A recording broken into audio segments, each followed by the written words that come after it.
한덕수 총리보다 마은혁 재판관 후보자가 더 급한가라는 부분을 저희가 지적해 보려고 합니다.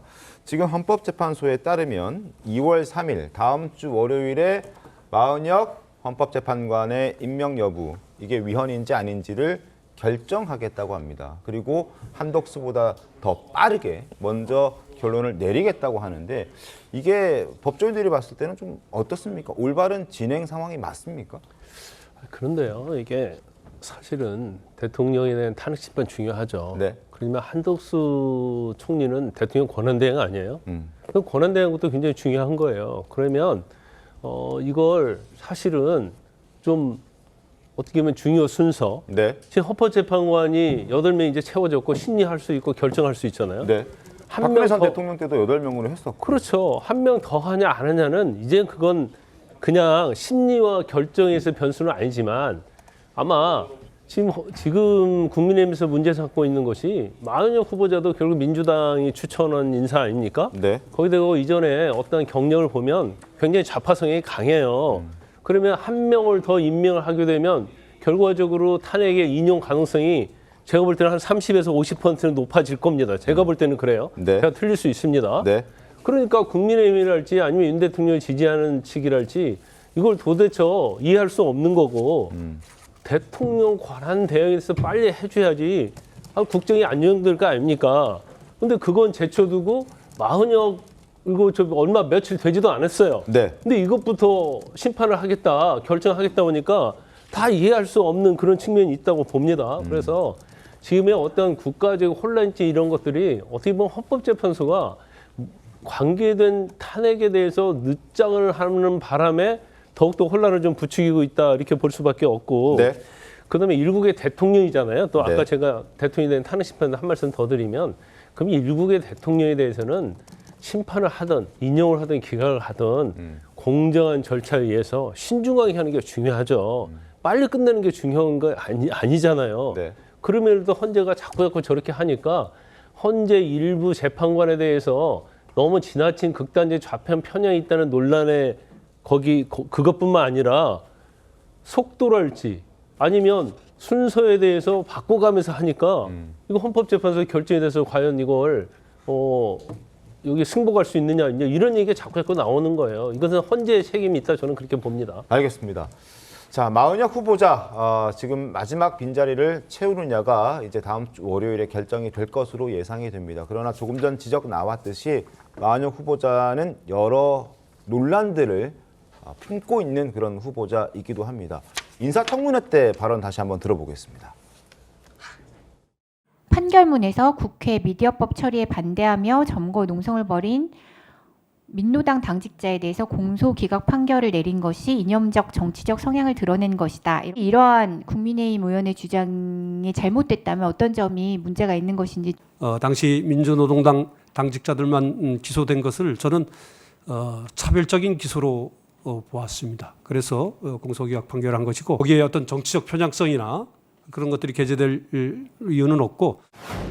이제 아버님하고 배우자의 상이 있어서 그때 혹시 노회찬 의원이 문상을 오셨습니까?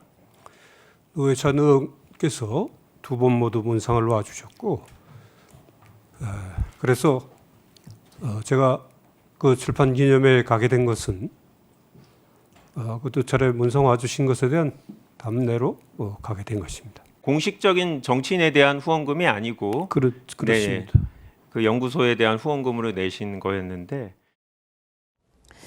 네, 박성민 최고위원님, 이 마은혁 후보자 지금 마은혁 후보자 놓고 정치적 중립성에 문제가 있다. 지금 앞서 들려드린 것처럼 이해찬 민노당 당시 의원에게 후원금을 냈는데 마은혁 후보자가 후원금을 내고 6일 만에 관계자, 그러니까 민노당 관계자의 공소를 기각했다, 이런 판정이 알려지면서 중립성에 논란이 좀 있는 거 아니냐, 이런 지적들이 인사청문회 당시에도 나왔었거든요. 근데 2월 3일 날 만약에 임명 보류 판정에 대해서 기각 결정이 나게 되면 바로 이제 재판관으로 투입을 하게 될 수도 있는 상황인 거잖아요.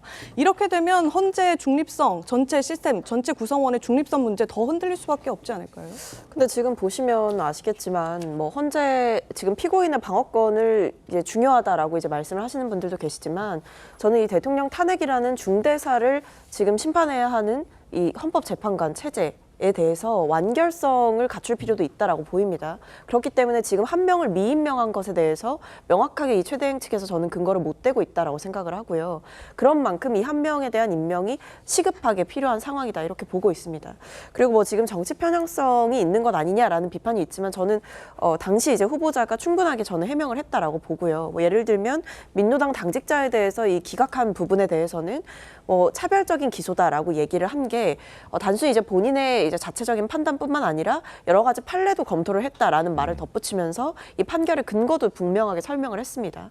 그리고 뭐 그 외에 뭐 특정 의원과의 관계 이런 것들까지 얘기를 했지만 사실 그런 것들이 사실이 아니다라는 식으로 이제 해명을 하기도 했고요. 그리고 기본적으로 헌재 시스템이라는 것이 재판관들이 동일한 성향으로 채워지는 것이 아니지 않습니까? 다양한 이 사회의 중대 사안을 심판하는 곳이고 다양한 여러 가지 배경을 갖춘 사람들이 함께 모여서 이제 심판을 하는 곳이라는 시스템의 근간을 생각해 보게 된다면 사실 무조건 보수 성향의 재판관들만 있는 게 과연 좋은 헌법재판소냐 이렇게 물어볼 수도 있는 거거든요. 그리고 지금 보면 구성이 나름대로 다채롭습니다. 사실은. 그러니까 지금 뭐 보수 성향도 있고 중도 성향도 있고 진보 성향도 있고 이런 상황이기 때문에 마치 이 재판관이 추가로 임명된다고 해서 진보 쪽으로 특정하게 기울게 된다. 그렇기 때문에 대통령의 불리한 판단을 내릴 것이다. 이렇게 보기는 어려운 것이고 오히려 지금 헌재에서 속도를 내는 이유는 뭐냐. 그 과거의 전임 대통령들의 탄핵 심판에서도 대통령 탄핵 심판 같은 경우에는 우선순위에 두고 진행을 했고 그리고 대통령이 저지른 이 범죄 자체가 이 행위 자체가 사실은 굉장히 이 요건에 부합하지 않는 계엄을 선포했고 절차적 정당성도 갖추지 않았고 그리고 헌법 질서를 유린하려고 했던 목적이 명확하기 때문에 저는 오히려 사안이 단순해서 속도가 나는 것도 있다고 생각을 합니다.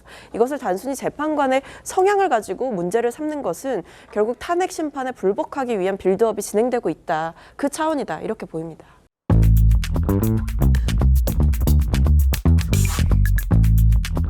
you.